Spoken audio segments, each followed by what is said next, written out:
Ok, Maribel, ¿qué nos estabas comentando entonces de los problemas de traducción? Ay, como que se salió. Ya, Gina. Llegamos, ¿no? Ah, sí, ya Ajá, estamos en ok. línea otra vez.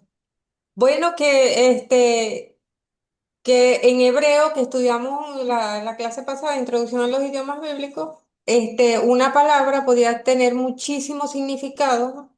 De hecho, la mía tenía como 10 significados y que para el hermeneuta es un problema cuando va a traducir al idioma receptor. El hermeneuta no va a traducir realmente, el hermeneuta va a interpretar, Oh, eso. ajá, lo que ya está traducido. Le toca interpretar lo que dice allí el texto. El hermeneuta va a agarrar, por ejemplo, lo que nosotros usamos generalmente en la Reina Valera 1960 y va a tratar de darle significado lo más genuino posible a esto que ya está traducido. Ahora, si el hermeneuta tiene conocimiento de hebreo y tiene conocimiento de griego, mucho mejor, pero no es imprescindible. Es problemático para el que está haciendo la traducción inicialmente. Y bueno, imagínense trasladar hebreo a mandarín, al Ajá. lenguaje de señas. Sí. Ajá. Pero ¿cuál es el asunto con el hermeneuta? ¿Y qué es lo que va a hacer el hermeneuta realmente? Tratar de interpretar lo más fidedignamente posible ese texto que él tiene en la mano. ¿Qué es lo que quiso decir el autor original, digamos Pablo? ¿Qué quiso decir Pablo a la iglesia de Galacia en aquel tiempo? Y más allá de eso, ¿qué le inspiró Dios a Pablo a decirle a la iglesia de Galacia en aquel tiempo? Y la hermenéutica nos lleva a que al final, después de hacer un trabajo grande, usted tiene que darle una aplicación a nuestros días, que es la parte práctica. El hermeneuta no se puede quedar nada más en la exégesis, en el griego, en el hebreo, en la sintaxis, en la morfosintaxis, en el estudio histórico, en el estudio gramático, en el estudio político de Roma, de Grecia, de Herodes, el derecho romano, que si se utilizaban este, qué sé yo, dracmas o las medidas en dinero, que si habían fariseos y todo el estudio contextual que hay que hacer, sino que al final nosotros, el hermeneuto, el hermenéutico se encarga de dar una aplicación a nuestras vidas el día de hoy, porque entonces sin aplicación práctica solamente estaríamos haciendo un estudio, ¿qué? Un estudio técnico, ¿sí? Ajá, ¿y de qué se trata la distancia histórica?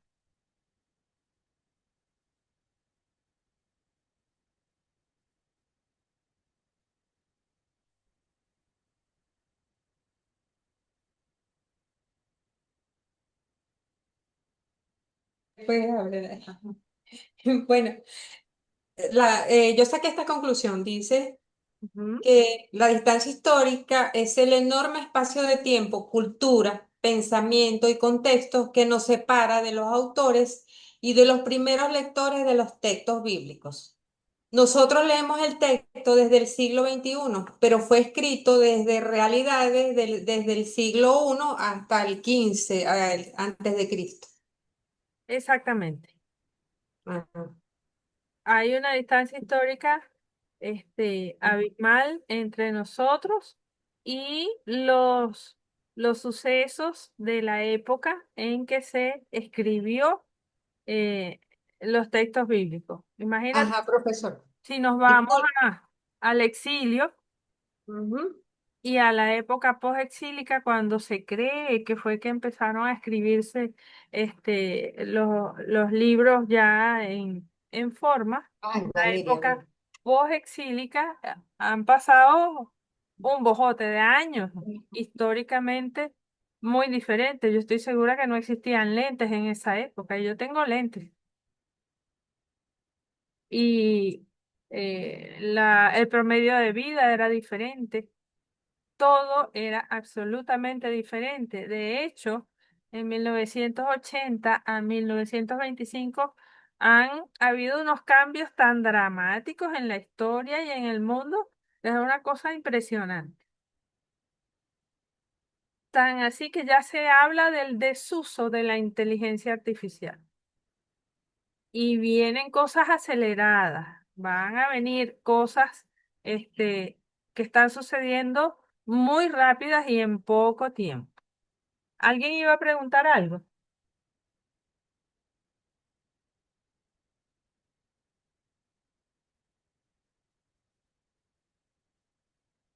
¿Aló? Ajá. No, pregúntame. Mira, bueno, yo voy a hacer también, porque lo encontré en el libro que decía que también, que puede ser que, por ejemplo, Gálatas, del cual el hermano tomó la reflexión, o parte de la reflexión, dice que, ok, fue escrito en aquel tiempo, ¿verdad? En el siglo I, pero, o sea, ahorita lo podemos aplicar a nosotros o como que si fuera en aquel tiempo, porque si vamos a lo que es el significado de los pecados, ¿verdad? Son los mismos tanto en el siglo I como ahora. Sí, esa es la aplicación. Los principios universales que están en la Biblia que nunca van a cambiar, como por ejemplo, no matarás. Eso no va a cambiar nunca, nunca, no matarás. Entonces, no, dile no al pecado. De pecado podemos hacer una charla larga y tendida, porque este, en Juan dice que no se puede pecar, pero yo soy pecadora.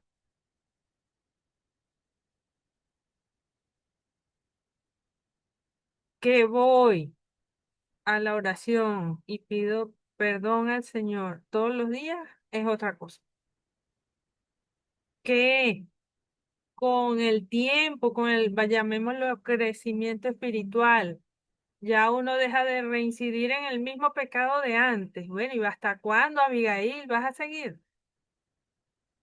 Como decía el hermano Josué, tenemos el Espíritu Santo, tenemos la disposición del corazón, tenemos la palabra que nos va ayudando, nos va alimentando, tenemos la, la coinonía entre los hermanos, eso también nos enseña, el ejemplo de los demás hermanos, sus vidas.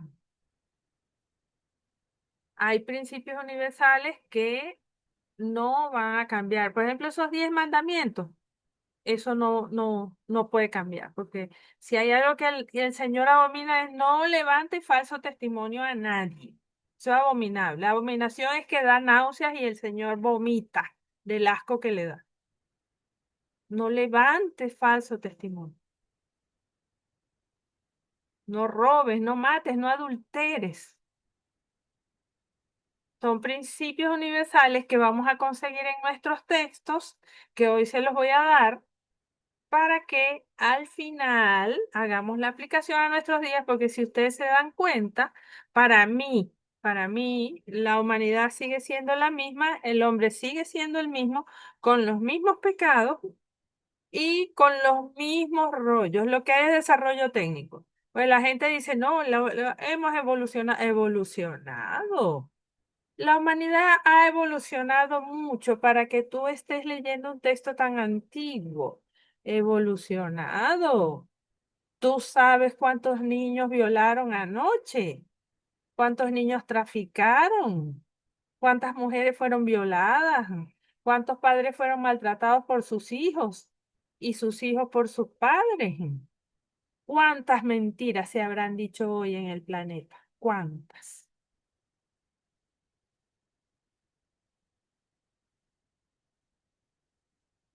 La humanidad sigue siendo la misma, perdida, perdidísima.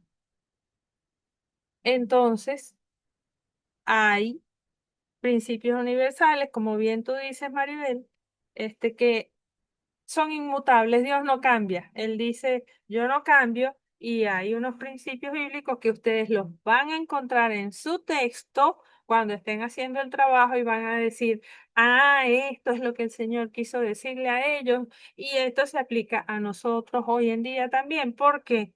Porque si bien los de Galacia o los de, no sé, Decápolis, de Jerusalén, de cualquier iglesia, eran pecadores horribles, terribles pecadores. Ah, ¿será que nosotros somos unos santos hoy en día y no pecamos?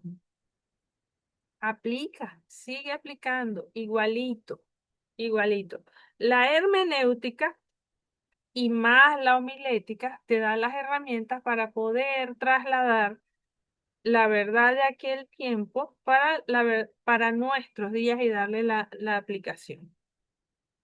Estábamos hablando de la distancia histórica y ahí ¿cómo es? La inteligencia artificial me levantó la mano y ahora no sé cómo bajarla, así que me disculpan eso.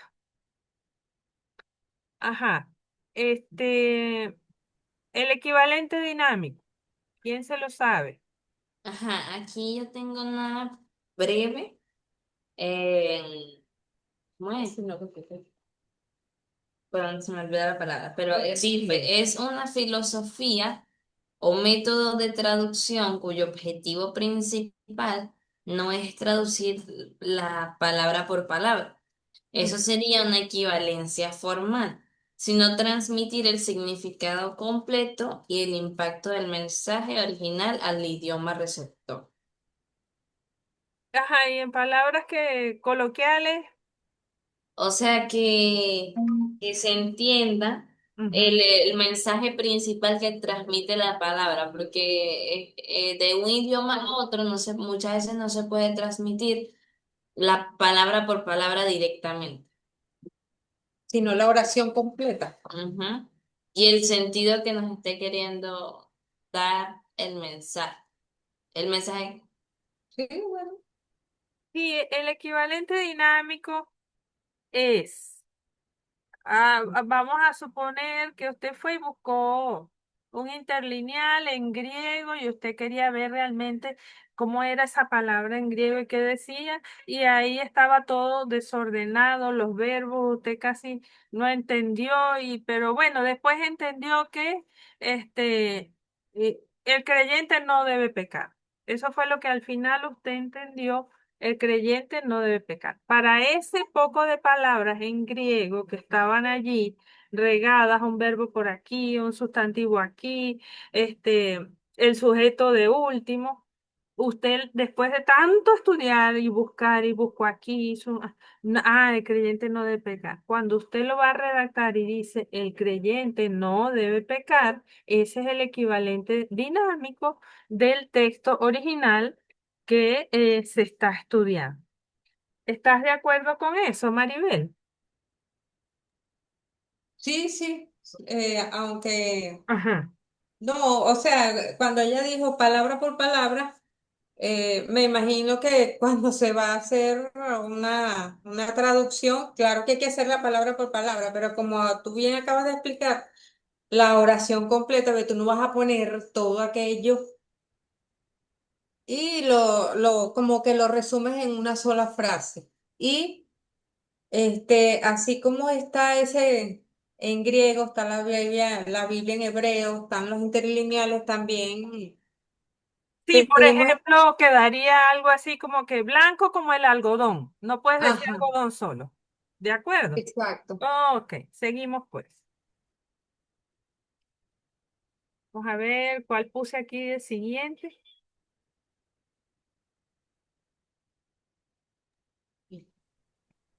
Ajá, ¿será esa ahora? Yo creo que es otra. Clase 3. Ah, no, es esa. Ok, déjame quitar esto de aquí. Las preguntas de la hermenéutica no son fáciles, lo cual puede ser la razón de la escasez de libros donde este aspecto de nuestro, ahí no lo logro leer de nuestro. Sí, dice Sí, en nuestro, nuestro tema.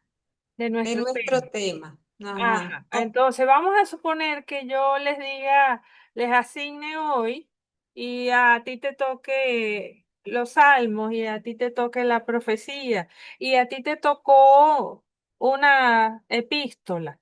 Ay, Dios mío, ¿y cómo se interpretan las epístolas? ¿Dónde busco eso? Entonces, probablemente hayan pocos libros, de todas maneras yo les puse allí una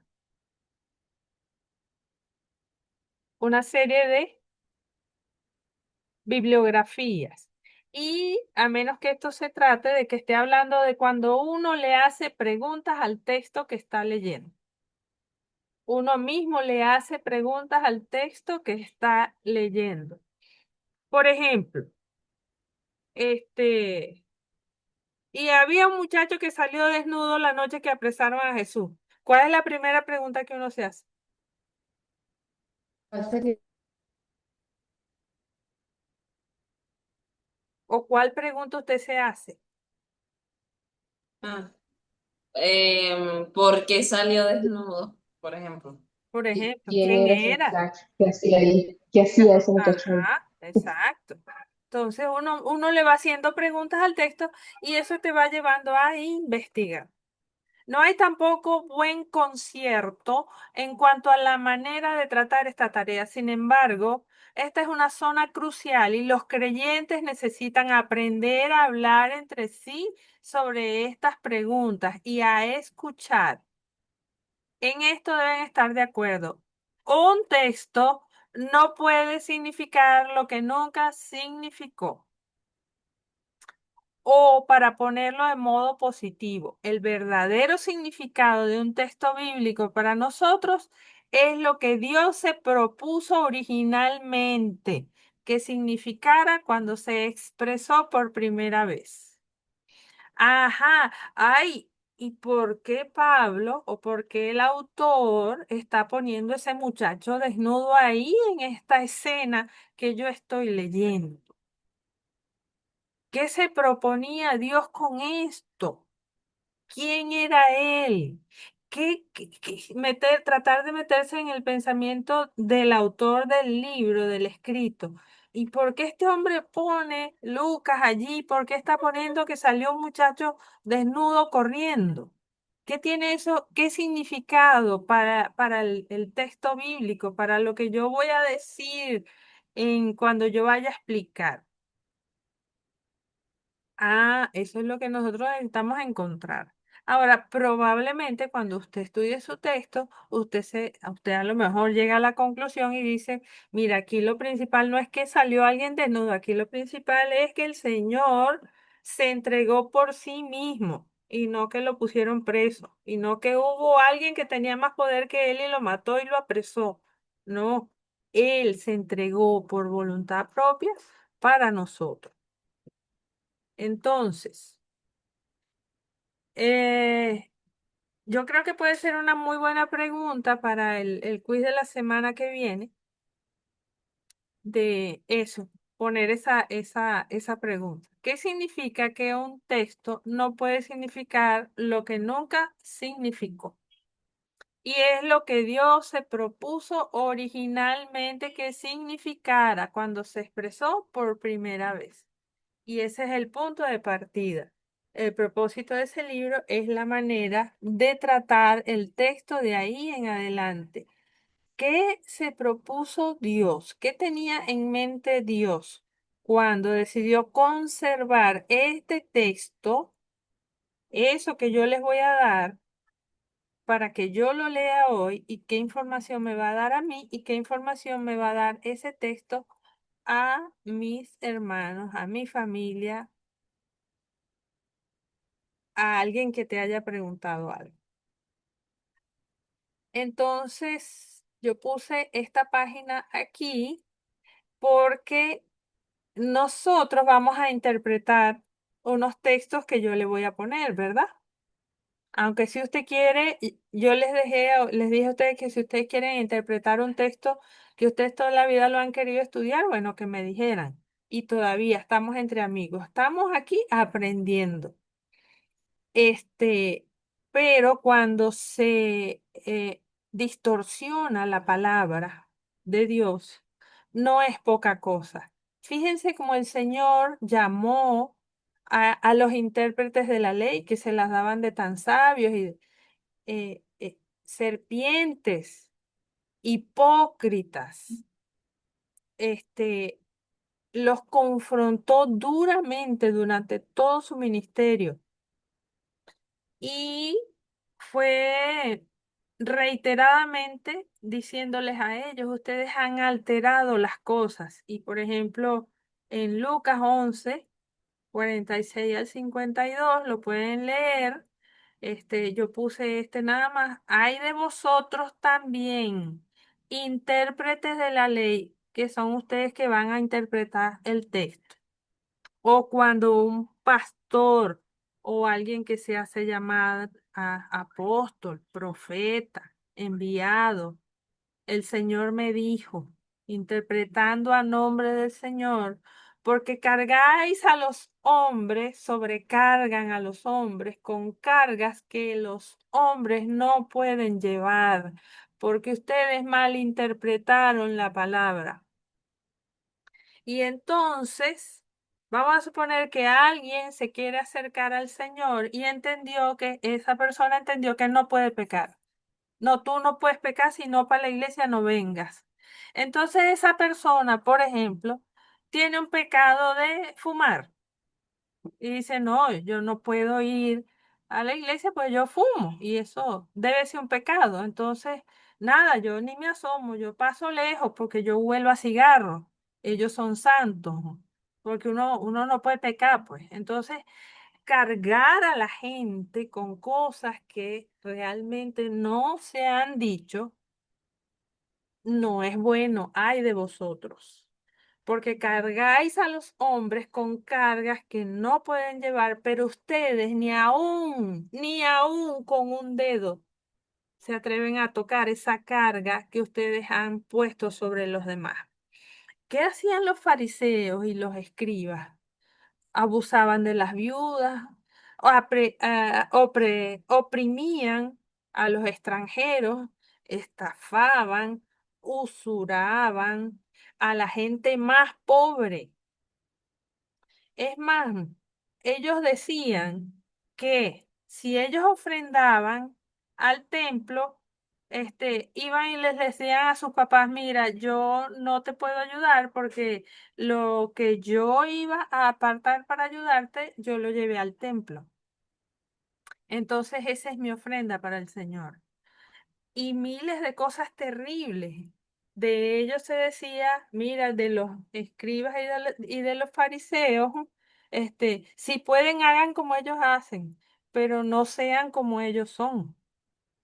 Eh, Porque una cosa dicen y por detrás hacen otra. Entonces, a veces nosotros interpretamos la palabra y ni con un dedo nos atrevemos a tocarla. Y el Señor nos confronta. De ahí la importancia de la exégesis adecuada y de la hermenéutica con los mejores procedimientos posibles para poder sacar el verdadero significado que Dios quiso decir, lo que nosotros llamamos la sana doctrina a sus oyentes originales a través de su vocero original y qué relevancia o aplicación tiene para nosotros hoy día. Porque si no, hay de vosotros que van a interpretar, porque nos pueden cargar a la gente con el Señor me dijo que mi esposa y yo necesitamos un iPhone y una tablet. Y de aquí van a salir esas ofrendas en esta noche, me ha dicho el Señor. Recientemente visitó una llamada profeta o apóstol de República Dominicana a Venezuela. El costo de la entrada eran $70 para poder ver al apóstol, a la profeta. Una hermana que asistió, ella me dijo, yo fui porque tenía curiosidad de ver. y de saber, porque el marketing y la propaganda que se hizo tan grande fue terrible. Ella dijo, ella dentro de sí dijo, esto no está bien, y dijo, antes de estar juzgando, yo voy a ir a ver. Entró a las 8 de la mañana, la profeta, la apóstol, la pastora, la hermana, habló a las 6 de la tarde. Pero todo lo que sucedió durante todo el día fue terrible. Ella me dijo, yo no paraba de llorar. Terrible, horroroso, horroroso. Compra, venta, fotos, pasarela. Bueno, aquello y que fue, hasta tambores había. Eso y que fue terrible. Y peor aún, uno de los miembros de la iglesia llamaba y decía, siembra hoy $100 y habían no sé cuántos sobres. Siembra $100 para que se te multipliquen. Gracias a Dios, me dice ella. Pero hermana Violeta, yo lloré tanto que gracias a Dios que me quedé hasta las 6, porque yo dije, yo tengo que saber qué va a decir esa mujer. Bueno, cuando entró, yo vi en TikTok cómo entró, por lo menos vi cómo entró a Venezuela. Este, y cuando entró y agarró el micrófono, lo primero que dijo, ya basta de selfies, de cámaras y de músicas y de cosas, porque las cosas del Señor se hacen en orden. Y ella dice, la escuché como por 10 minutos y dio una buena palabra y eso me reconfortó. Pero mire, hermano, intérpretes, habladores en el nombre del Señor hay muchos, pero que hagan exégesis, que se rompan la espalda trabajando, estudiando, sacándole la verdad al texto bíblico, yo creo que no hay tantos.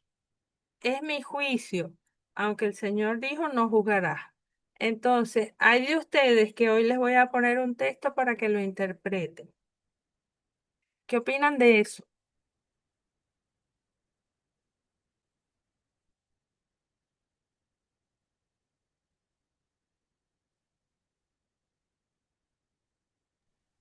Me salí, me quedé sola. No, no, no, No, no, no, no. Ah, Estamos leyendo. estamos leyendo.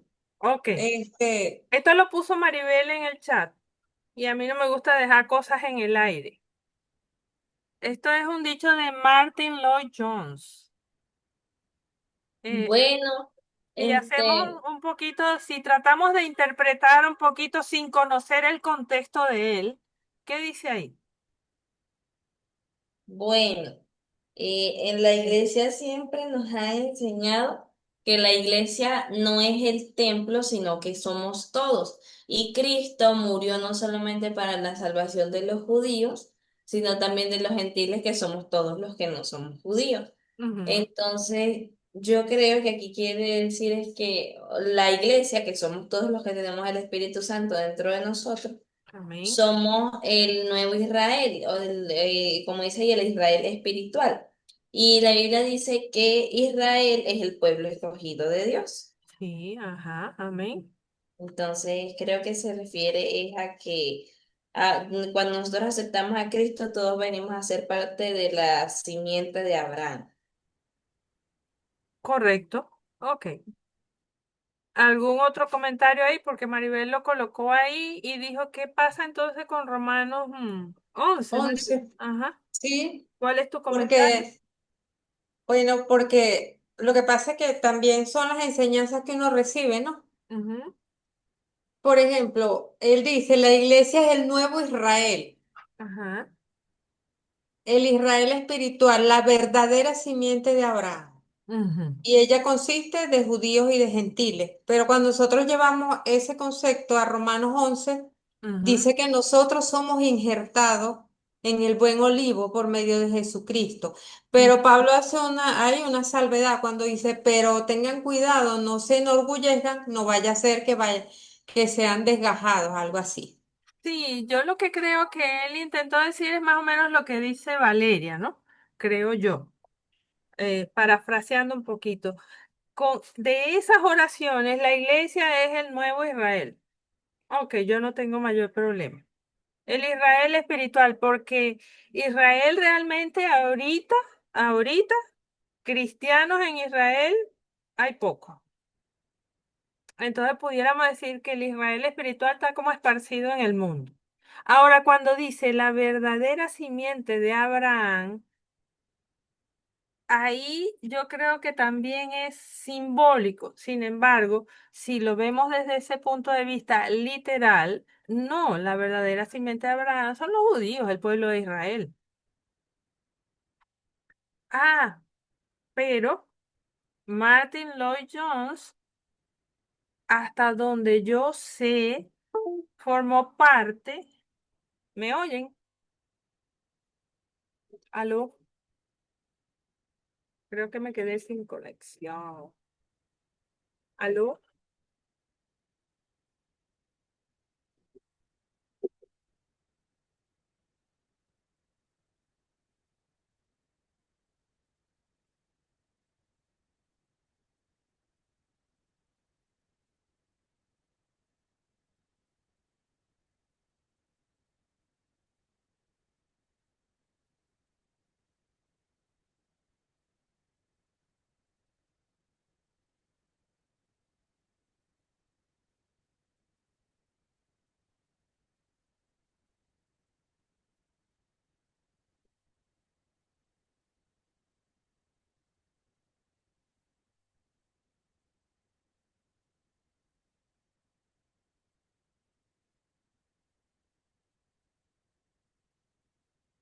¿Aló?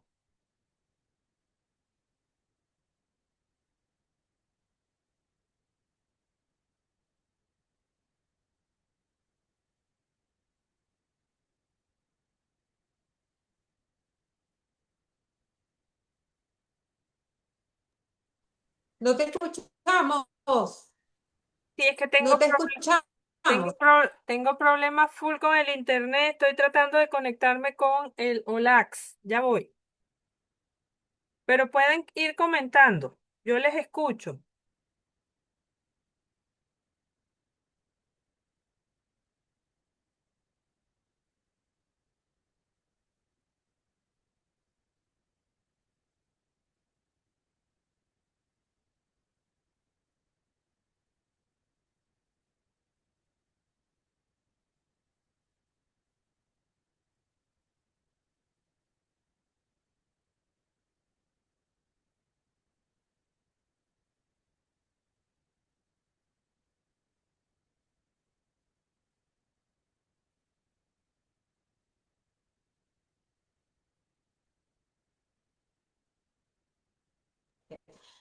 Pudiésemos decir que esa afirmación sería como para alimentar el antisemitismo que está también agarrando a las iglesias.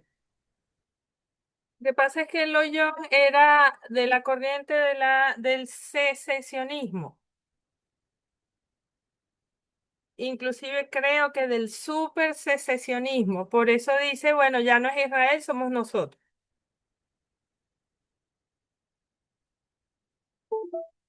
¿Aló? Bueno, y fíjate, yo tomé eso del pastor Néstor Blanco. Bueno, quizás él lo puso ahí para que la gente medite en eso, porque estamos escuchando ahorita mucho antisemitismo, Por ciertamente. eso. Sí.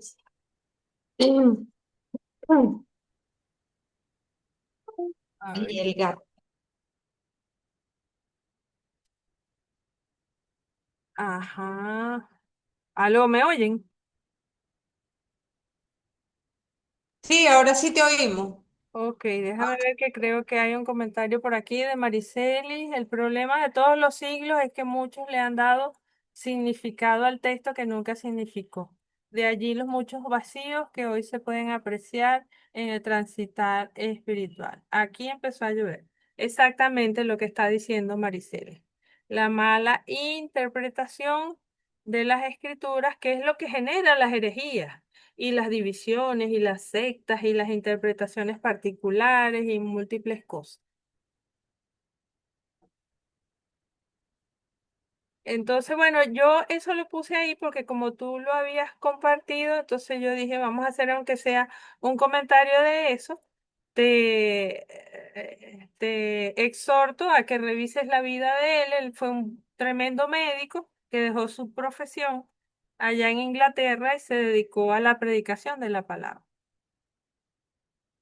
Pero un poquito engreído espiritualmente, ¿verdad? Creyéndose que él era la nueva Israel. Pero yo hago una pregunta. ¿Ustedes creen que Abel fue salvo? Abel, Abel.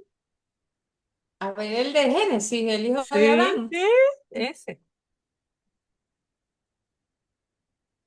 Bueno, si nos ponemos a leer, la palabra no lo dice, pero si la ofrenda le agradó al Señor, Ah, pudiese bueno. ser. Entonces, para mí, de Abel para acá, toditos somos Israel. Para mí. Mm. Ajá. ¿Qué dice? Porque todavía estamos en temas iniciales de puros conceptos. ¿Qué es la hermenéutica? ¿Qué dice allí? ¿Quién lo puede leer?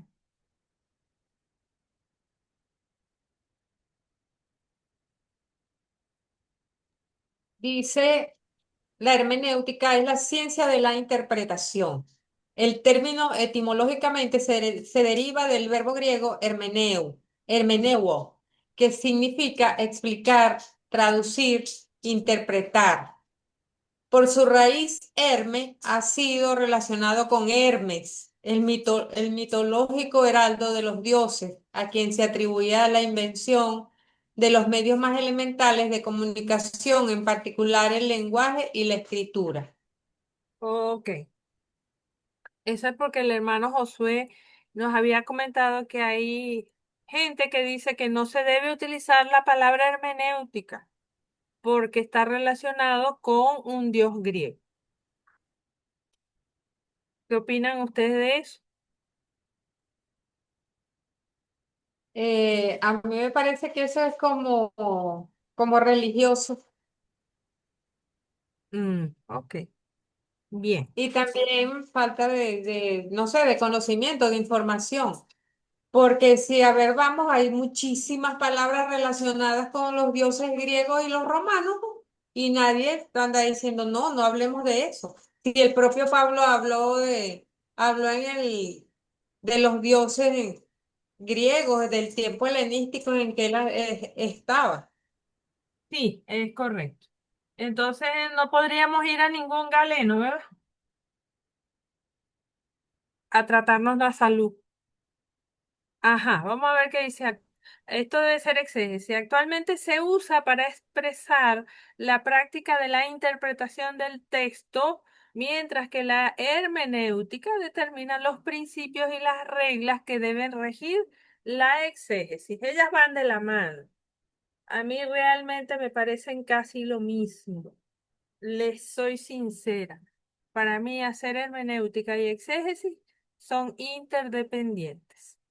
Aplicada al campo de la teología cristiana, la hermenéutica tiene por objeto fijar los principios y normas que han de aplicarse en la interpretación de los libros de la Biblia. Porque uno no puede interpretar igual a un profeta que interpretar a la carta de Judas. No se puede, absolutamente no se puede. No pueden ser las mismas reglas. Entonces, ¿de qué se trata la hermenéutica? Como les decía yo el otro día, la receta. A que le toque carta, bueno, usted te va